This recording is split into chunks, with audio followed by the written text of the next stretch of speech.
Assalamualaikum warahmatullahi wabarakatuh. Apa kabar semuanya? Semoga kalian selalu dalam keadaan sehat walafiat ya nak. Oke, sebelum kita memulai kelas kita hari ini, mari sama-sama kita membaca doa terlebih dahulu. Berdoa dimulai.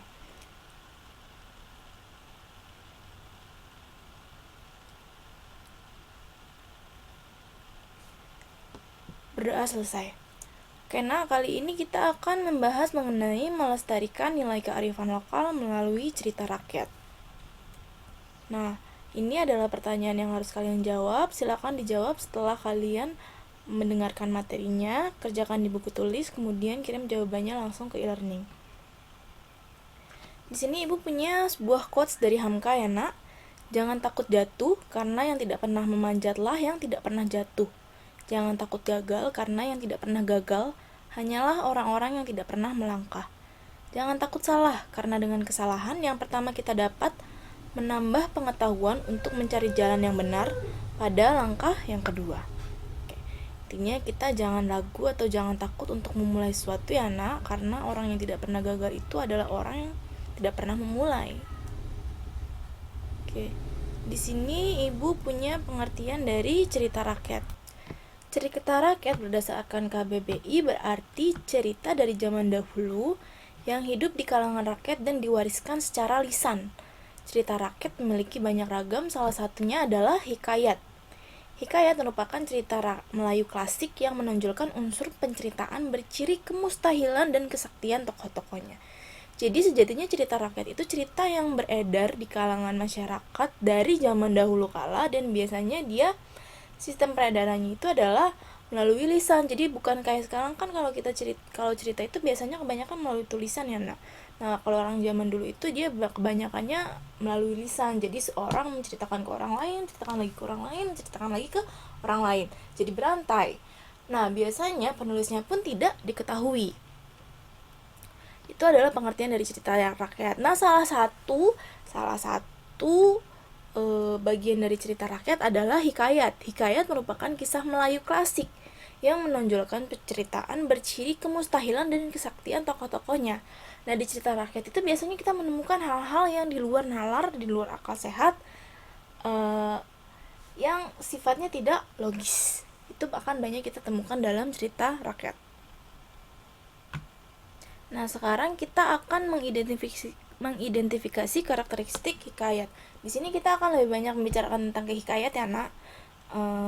Yang pertama, karakteristik dari hikayat adalah kemustahilan, yang kedua kesaktian, yang ketiga anonim, dan yang keempat adalah isana sentris. Kemustahilan itu maksudnya hal yang tidak logis atau tidak dapat dinalar oleh akal sehat. Nah, banyak hal seperti itu terjadi di dalam hikayat. Misalnya ada bayi yang lahir disertai pedang dan panah, atau ada seorang putri yang keluar dari gendang. Nah, hal seperti itu kan sebenarnya kalau dinalar dari akal sehat itu nggak mungkin terjadi, tapi di dalam hikayat itu terjadi. Yang kedua, kesaktian. Kesaktian di sini maksudnya adalah kepandaian atau kemampuan berbuat sesuatu yang bersifat gaib atau melebihi kodrat alam. Nah, di dalam hikayat itu kita juga akan banyak menemukan tokoh-tokoh yang punya kesaktian dan kemampuan tertentu. Kemampuan misalnya untuk melawan monster, atau dia punya benda-benda yang bisa melakukan yang bisa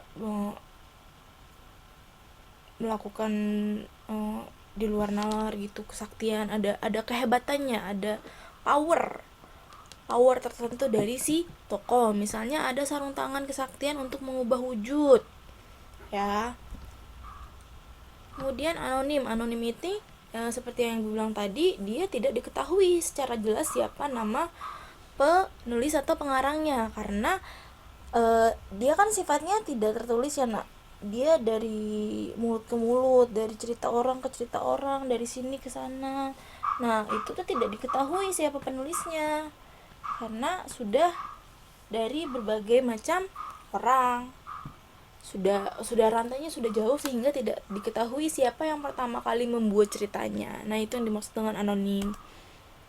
Kemudian yang keempat, isana sentris. Isana sentris ini maksudnya adalah hikayat seringkali berlatarkan kerajaan.